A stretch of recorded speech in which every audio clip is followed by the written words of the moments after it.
Hello everyone, I'm back. I'm back with Bernard's Socks, and it's Friday and we're back in the UK. Socks always was in the UK, weren't you? We went abroad for a week, and so I've been missing from this channel for almost 2 weeks. So hello again, I'm back, and I'll try not to let a gap like that open up again in my channel. We'll see. I hope everyone's well. I hope you've been having a good couple of weeks and you've been reading and trying not to let the world impinge too much. The world is a bit of a scary place in lots of ways. Our last week was in Los Angeles. We went to America and went to a convention, a Doctor Who convention, the biggest one, to which we were invited as guests, me and Jeremy, this year. Lots of adventures, lots of fun. And it was, like I said at the end, a kind of oasis in the world. What Terence Dicks used to say about the vortex, that place in time and space where time and space are one, something like that. And it was like being taken out of time, being in this big hotel with all these people dressed up, cosplaying, and all these Doctor Who people, some of whom we knew and some we didn't and met for the first time. And there's too many adventures, too many conversations. It was all conversations, that's what it was. Too many to even describe. We went, first of all, for a few days to West Hollywood, about an hour away from the airport and the main hotel. And we stayed in a hotel at the bottom of Santa Monica Boulevard. And we had a couple of days exploring, on foot mostly, although we took Ubers when we needed them, when we were tired or had foot blisters or when it was raining. But a lot of the time we walked, which isn't what people say they do when they go to LA, that you can't walk places, but we did. I like to keep close to the ground. Jeremy does too, stopping at every place that catches your eye. And we had a fantastic day on the Tuesday, walking all the way up Santa Monica Boulevard, Sunset Boulevard, Hollywood, Walk of Fame, all of that stuff. And we found gay bars that were open at 10 in the morning, serving the most fantastic coffee, or bar that was. And we found a charity shop called Out of Our Closets, where Jeremy got the most glitzy, glamorous velvet and silver jacket you've ever seen. And I got a Hawaiian shirt. And we went to bookshops and record shops, Amoeba Music, at the end of Hollywood Boulevard. That was our ultimate destination on that particular day. And then we came all the way back. And we looked at the stars on the ground, picking out people like the Golden Girls and Cagney and Lacey. And it was all as you'd kind of expect, as you'd imagine. Same as I found New York, really, that these were places you'd fully formed in your head. When you get there, you connect the dots and move through the place and see how people live, the funny houses.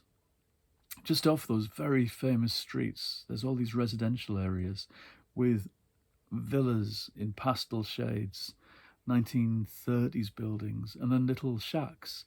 And they all have these gardens full of bird of paradise flowers and orange trees. And you can hear budgies tweeting. And palm trees. It's very exotic. It's Mediterranean.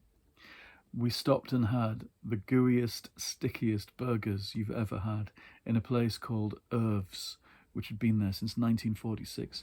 Everywhere we went, I drew.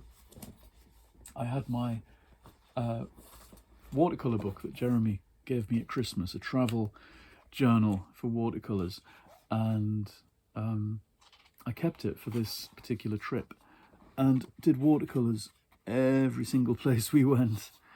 And I've been working on them since.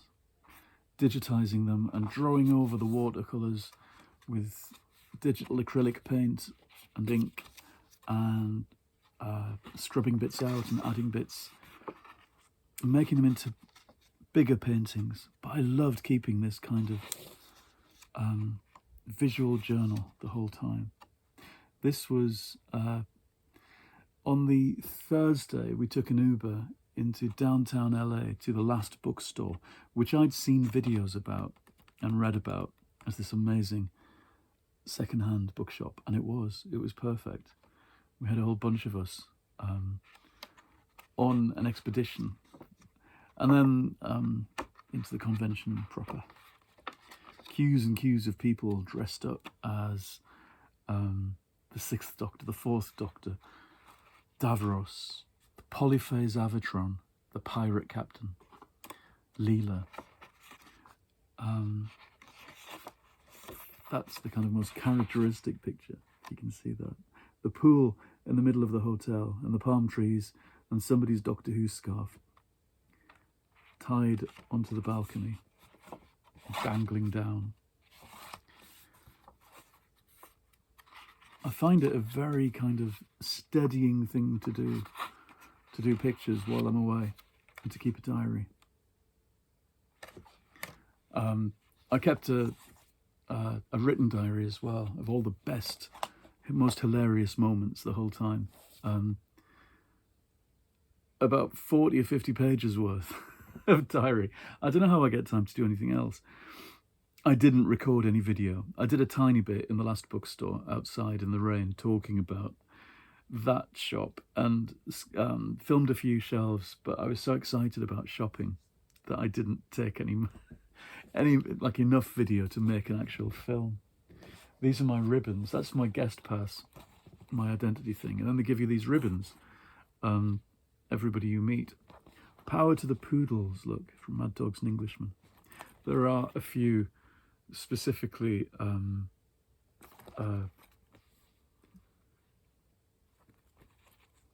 who's that?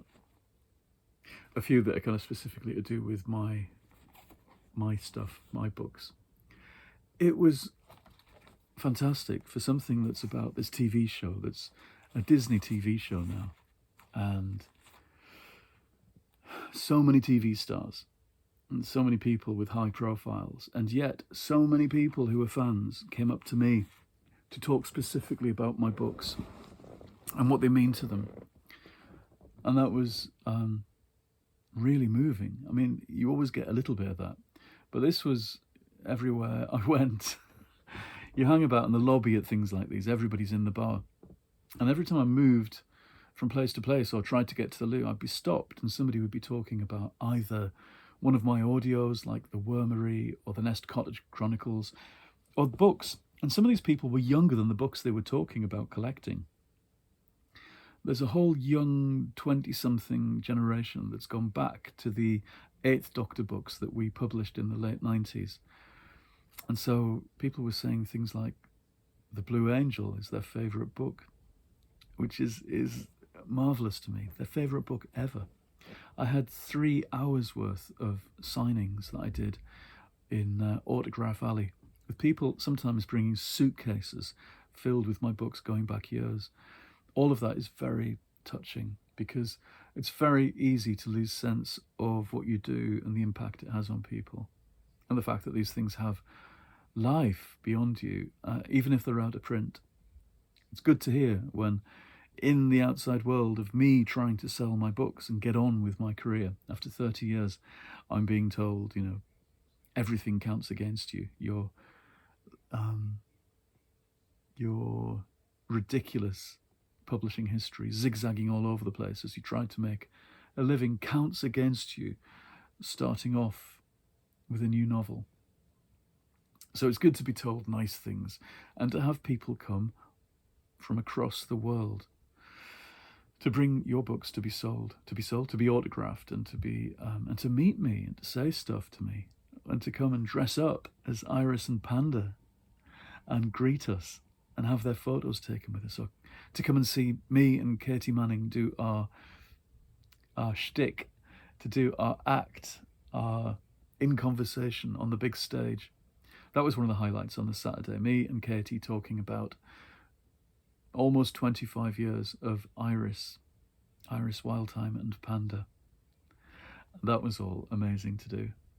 I did lots of panels and lots of talks and lots of chats and coffee hours and drink stews and receptions.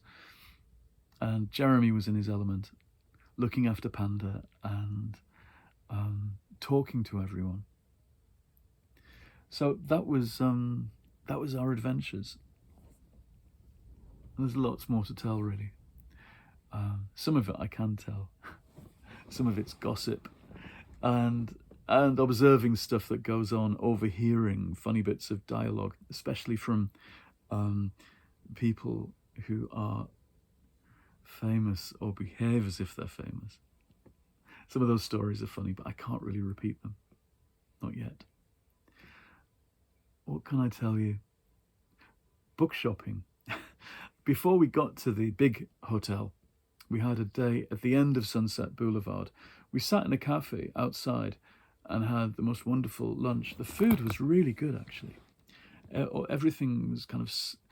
Whenever we sat down, we had things like salads with avocado and dates and walnuts and things in. I loved all of that, the kind of fruity and nutty side of California.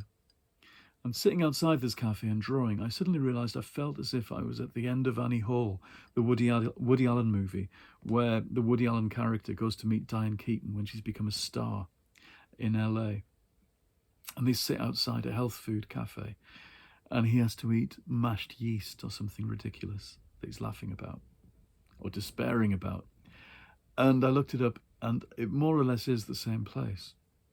I think maybe the real cafe is a little further up, but it's the same kind of arrangement. And I really felt like I was in one of those movies. And we were earwigging on the couple next to us, and they were earwigging on us. There was lots and lots of chat. I wasn't expecting people to be quite so friendly. In the street, stopping and chatting. Complete strangers. Very unlike New York or much of Britain. The friendliness of people was really, really nice. Also, anyway, that end of town, we went to 2 bookshops. We went to Book Soup, which I'd looked up and found online, and it wasn't far from our first hotel. And then right next door, we found Mystery Pier, which was down a passageway, in a courtyard, and inside a little house. And it was filled with first editions and treasure. And we talked to the owner, and I had to explain that first editions aren't my thing. Expensive, beautiful first editions like the ones they have in that shop. They had favourites like E.B. White and J.D. Salinger. And I was looking at these things. Kurt Vonnegut, there was an original Vonnegut cartoon. And they are just complete treasure. This is like a kind of Pharaoh's tomb of manuscripts and books. And I was saying, well, I have reading copies, and even when I have first editions, that's because I've bought them when they've come out or happened upon them, and everything gets read, everything gets battered and written on, really. But it was a nice visit anyway, and one of those places I wished I'd been filming. When I went in, you have to ask permission though, and so you lose the spontaneous moments. I loved the fact the owner asked us where we were from, and he said how he recognised our accents. And me love, I think he called us. And then in Book Soup, which was really nice, and it was nice because we'd earlier been to Barnes & Noble. It cost us a fortune to get an Uber to the nearest Barnes & Noble, 3 stories. And I thought, well, I've got to do it because I've watched everybody do these videos about Barnes & Noble. And it was kind of disappointing. They had lots and lots of stuff, but their cafe was bleak and not homely and expensive. And they don't seem to do the mass market paperbacks that they used to when I was there. What I remember is there being this wall of kind of $7, $8, $9, $10 mass market paperbacks from every genre. Now you just get crime ones like that. B format paperbacks. everything seemed very, very expensive, but that was true of the whole place. Everything was expensive. Book Soup was really nice, though. It was homely. It had fantastic stock, not least because it had a copy of my Puss in Books. Very nice to walk into an American bookstore and find one of your books. I'll never get jaded with that. I look at places like Barnes and Noble and see people I know stocked up to the rafters and think that would be amazing to be in that position. But just to find one copy of Puss in Books, and I took it to the counter and explained and signed it for them, and that was really nice. I do have a pile of books that I bought at all over the place, actually, but mostly at the last bookstore. I could whiz through them quickly. It seems a shame to whiz too fast. First of all, from Book Soup, I got this Artists in Residence, a book of paintings of artists' homes and essays about them. Watercolours not unlike the ones I was doing that week. I couldn't leave Book Soup without buying something, and it was this.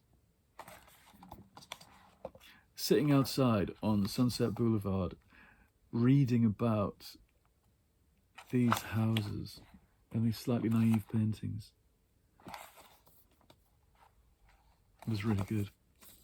It was the kind of ropier end of Sunset Boulevard, where places like the Whiskey A Go-Go and the Viper Room, these kind of slightly insalubrious heavy metal clubs of great fame, still are. What I was interested in was how grubby and down-to-earth everywhere seems as you walk along it. And cheek by jowl with these very glitzy, glamorous places. It's all in together as one, as things fade away and then new things come in. There's lots of closed down places all over West Hollywood. And that was interesting as well. There was talk of places not coming back since COVID. They haven't fully recovered. What else? So in the last bookstore, I was trying to resist buying too much, but I couldn't, as usual.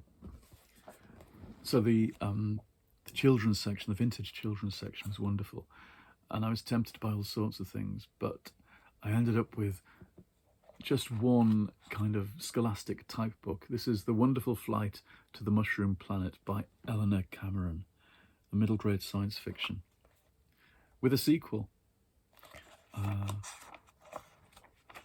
What attracted me to this? Chapter 1 is called A Little Planet Just My Size. One night after dinner, when David was reading Dr. Dolittle in the Moon, and his father was reading the newspaper, and his mother was darning socks, his father suddenly exclaimed, "Well, now that's very odd." "What's odd?" David and his mother both asked at once. "Why," said his father, "this notice in the paper." David went over to look, and there, down at the very bottom corner of the next to the last page of the newspaper, were a few lines of print. But though the rest of the newspaper was printed in black, this little notice was in green. Here is what it said. Wanted, a small spaceship about 8 feet long, built by a boy or 2 boys between the ages of 8 and 10. The ship should be sturdy and well made, and should be of materials found at hand. Nothing need be bought. No adult should be consulted as to its plan or method of construction. An adventure and a chance to do a good deed await the boys who build the best spaceship.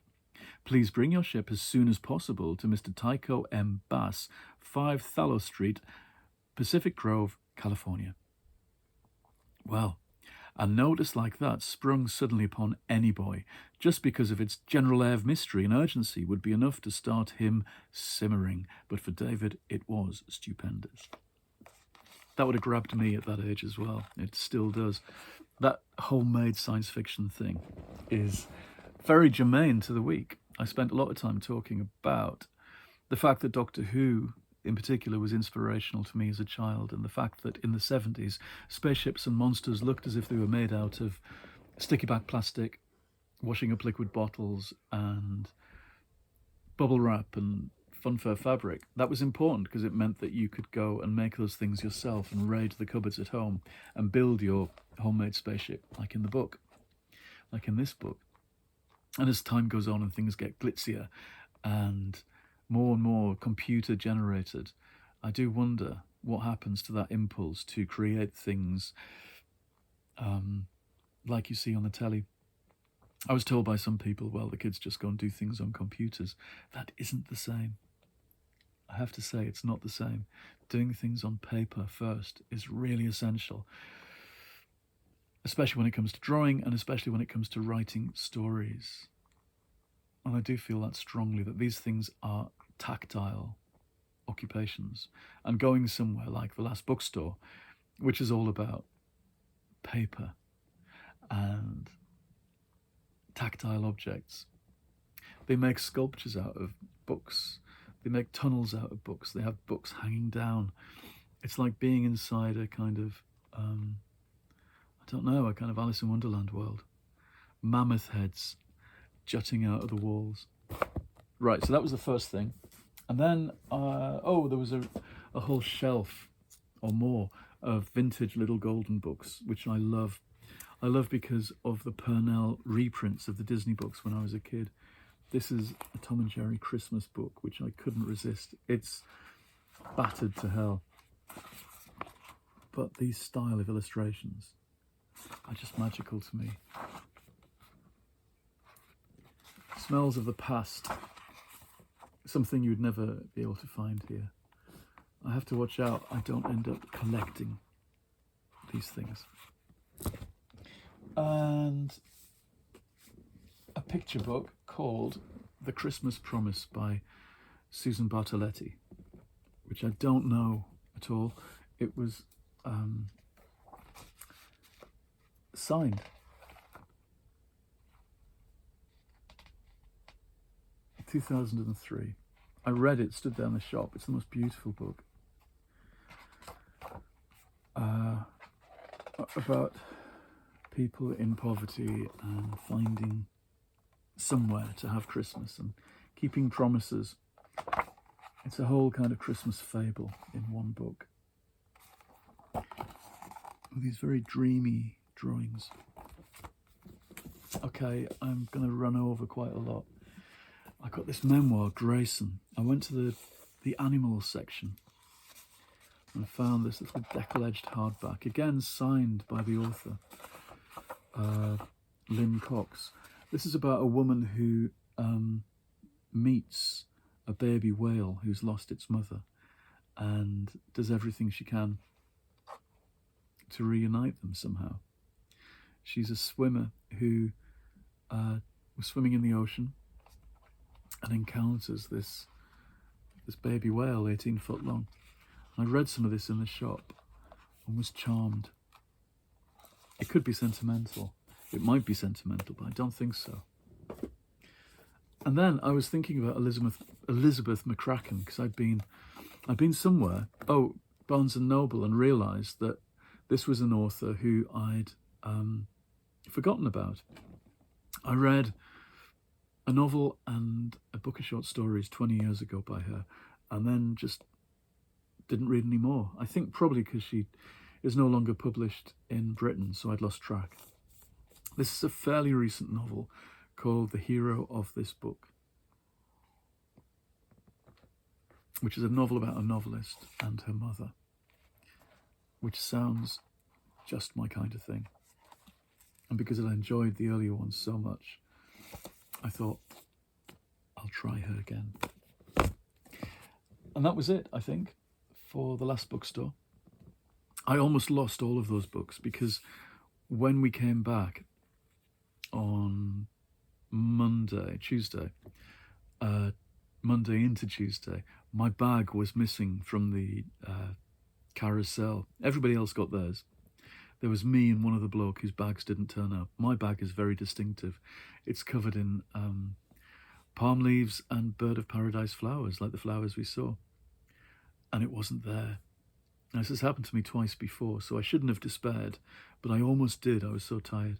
And I thought, I've lost Minky, the pink monkey that my mum bought me for Christmas, who was in there. All my clothes, my slippers that Jeremy's mum bought me, my books that I bought, lots of writing I'd done while I was there, my tin of watercolours.